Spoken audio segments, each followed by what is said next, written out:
देखिए सीएम के प्रैक्टिकल में मैं आपको बताऊंगा कि क्या क्या चीजें ध्यान देना पड़ता है। पहले प्रैक्टिकल होते किस चीज के हैं? सबसे पहला प्रैक्टिकल होता है स्टोन्स का, दूसरा प्रैक्टिकल होता है ब्रिक का, और तीसरा प्रैक्टिकल होता है सीमेंट, चौथा प्रैक्टिकल होता है आपका लाइन का, और पांचवा प्रैक्टिकल होता है टिम्बर। इतने इन टॉपिक्स में आपके प्रैक्टिकल होते हैं स्टोन्स, ब्रिक, सीमेंट, लाइन और टिम्बर। ये मेनली 5 पॉइंट ऐसे 5 चैप्टर कह सकते हैं, इन पांचों चैप्टर में आपके प्रैक्टिकल होने हैं। अब स्टार्ट करते हैं टॉपिक में स्टोन्स। स्टोन में प्रैक्टिकल कैसे होते हैं? स्टोन में टोटल प्रैक्टिकल जो हम लोग कराए जाते हैं ओनली विजुअल रूप से, विजुअल रूप से। विजुअली रूप से क्या होता है कि यहाँ पर आपको सिर्फ देख कर बताना है कि स्टोन कौन सा है, देख करके। जैसे मैं आपको बता दूं, यहाँ पर सबसे इम्पोर्टेंट चीज होती है कि मान लीजिए आपको कोई बॉक्स दे दिया जाए, कोई स्टोन दे दिया जाए और उसका आकार बताना पड़ जाए वो किस प्रकार का है। इसमें मैंने आपको बताया था अग्नेय है कि आपका मेटामॉर्फिक्स है कि सेडिमेंट्रीज है। इतने आपको जितने भी रॉक्स हैं इन सभी के बारे में बताना है, पहला पॉइंट। दूसरा पॉइंट आपको देख करके ये बताना है कि वो क्रिस्टलीन में है, वो कणदार है या परतदार है, ये ध्यान देना पड़ेगा। कण का मतलब ये निकला वो उसके पार्टिकल एक दूसरे से जुड़े हुए हैं, और परत का मतलब निकला उसके पार्टिकल एक परत के भांति है। परत भांति का मतलब निकला परत के आकार में है, अर्थात उनको हम बेडचिंग कर लें, बेडचिंग करके आसानी से अलग कर लें, ये परत कहलाती है। कण का मतलब निकला उसके कण जो है आपस में जुड़े हुए हैं, उनको आसानी से अलग नहीं किया जा सकता। जैसे ग्रेनाइट, ग्रेनाइट में परतदार नहीं होती, उसके कण होते हैं, जब कण जुड़े होते हैं तो यहाँ पर ये चीजें ध्यान देना पड़ता है। अब स्टोन के प्रैक्टिकल तो आप समझ गए सर, सिर्फ देख करके आपको प्रैक्टिकल करना है। अब आप कहेंगे सर तो भी आप इतने प्रैक्टिकल कैसे बता दिए कि जल अवशोषण क्षमता, इसमें परीक्षण, आघर्षण टेस्ट, ये प्रैक्टिकल की ऐसे प्रैक्टिकल होते हैं स्टोन के जो बेसिकली चीजों को उनके प्रॉपर्टीज के विषय में बताते हैं। और जहां पर आइडेंटिफिकेशन की बात आती है हम सिर्फ देखकर बता देते हैं कि ये कौन सा पत्थर है, कौन सा प्रैक्टिकल है और कौन सा प्रैक्टिकल किस पत्थर के लिए किया जाता है। अब ध्यान देना है प्रैक्टिकल करते वक्त क्या क्या सावधानियां ध्यान देना पड़ेगा। पहला पॉइंट आपको ये ध्यान देना पड़ेगा कि प्रैक्टिकल में कोई भी इंस्ट्रूमेंट आप ऐसा यूज नहीं करेंगे जो प्रैक्टिकल के इंस्ट्रूमेंट में ना आता हो, कोई भी अदर इंस्ट्रूमेंट यूज नहीं करेंगे।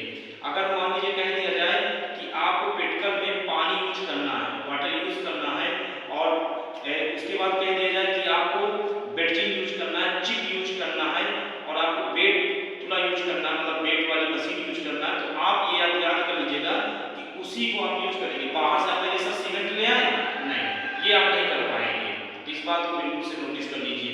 दूसरा पॉइंट ये है कि प्रैक्टिकल करने के दौरान रीडिंग पूरी नोट करेंगे, रफ में आप रीडिंग पूरी नोट करेंगे। जितनी भी अब रीडिंग को बोलते हैं हिंदी में पाठ्यांक, क्या बोलते हैं? ये जो रीडिंग शब्द आती है इसको बोलते हैं पाठ्यांक, इसको आप आसानी से नोट करेंगे।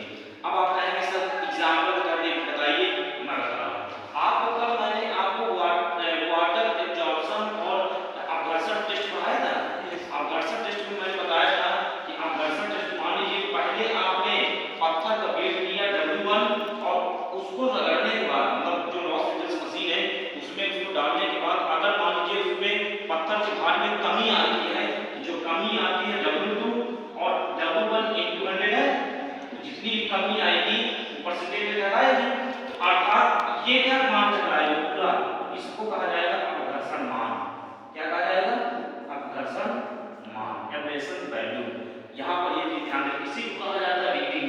ये जो मान आएगा ये रीडिंग कहलाएगा। क्या कहलाएगा? रीडिंग कहलाएगा।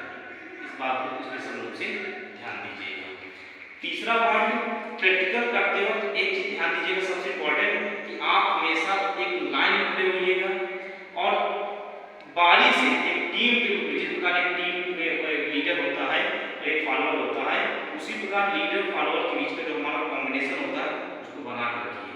अगर आप उसे बना के रखेंगे तभी हो पाएगा।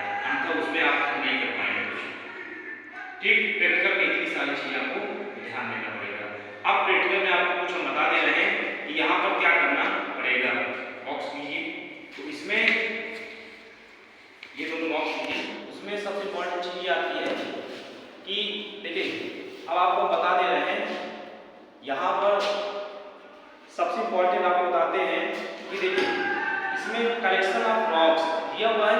कलेक्शन ऑफ रॉक्स में आपका सबसे पहले क्या क्या दिए गए, इसमें रॉक्स है, सारे रॉक्स दीजिए, basalt, calcite, corundum, dolomite, dolomite, देखिए डोलोमाइट यस ये दिए हुए, पर डोलोमाइट दो प्रकार के होते हैं, एक होता है कणकेदार, एक होता है परतदार। परत का मतलब निकला, जैसे आप किताब देखते हैं, किताब या कॉपी, हम लोग कॉपी देखते हैं तो कॉपी में एक विशेष परत बनी होती है, जैसे स्पेशल दौर, ये देखिए इसमें कण तो नहीं है, इसमें अगर मान लीजिए हम मान लीजिए इस छेनी हथौड़ा से मारे तो इसमें परत का परत उखड़ेगी, ऐसे उखड़ी कि नहीं उखड़ी, इसे परतदार बोलते हैं। और कणदार का मतलब ये निकला, जैसे हम मान लीजिए जैसे आपने देखा होगा मिठाई के लड्डू, लड्डू देखिए तो लड्डू कणदार होते हैं, अगर आप इसे दबाते हैं तो कभी टूटता नहीं है, वो फूट जाता है, फूट जाता है। टूटने का मतलब निकला बिखर जाना, लड्डू भी बिखरता है, लेकिन उसके कण देखिए,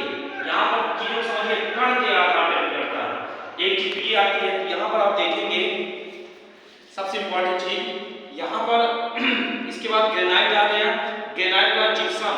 अब इनके हम सैंपल ये देख करके मेंटेन कर रहे हैं, इसमें आप देखिए जिप्सम, लाइमस्टोन, मैग्नेसाइट, मैग्नेटाइट, एक होता है मैग्नेसाइट, एक होता है मैग्नेटाइट। यहाँ पर देखिए जो बेसाल्ट है वो ब्लैक कलर का है, इसके बाद कैल्साइट व्हाइट कलर का है, कोरंडम आपको भूरा टाइप का है।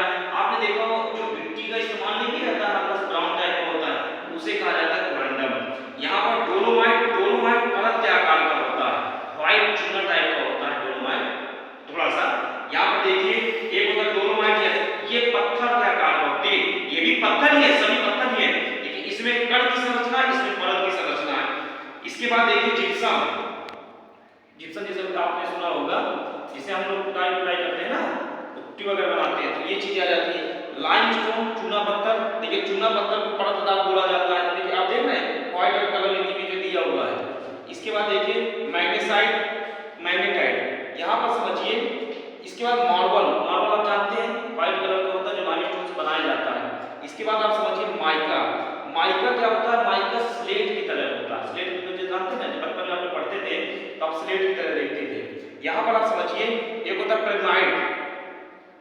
इसके बाद आप देखिए क्वार्टजाइट, क्वार्टजाइट का नाम बहुत ज्यादा सुने होंगे, एक ऐसा पत्थर होता है जो परत के आकार में होता है। देखिए आप यहाँ पर देख लीजिए, इस पत्थर में ये देखिए पढ़ते हैं, ये वाला पत्थर देखिए, एक दो तीसरे पत्थर में परतदार दिखाई दे रहा है, इसका मतलब ये निकला कि यहाँ पर क्वार्टजाइट हो गया। इसके बाद फिर समझिए क्वार्ट्ज, एक होता है क्वार्टजाइट, एक होता है क्वार्ट। क्वार्ट का मतलब निकला ऐसा, आप नमक देते हैं, जिस प्रकार नमक होता है उसी प्रकार वो ढेरों के रूप में पाया जाता है, टुकड़ों के रूप में वो पाया जाता है। इसके बाद आप आइए रॉक सॉल्ट। रॉक सॉल्ट का मतलब होता है ऐसा, मतलब सॉल्ट कह सकते हैं, आप कह सकते हैं कि जो मतलब पत्थरों में पाया जाता है, ऐसा मतलब ऐसा रॉक्स, ऐसा सॉल्ट जो रॉक्स के बीच में उपस्थित होता है। यहाँ पर ये चीज देखिए टुकड़ों में होता है।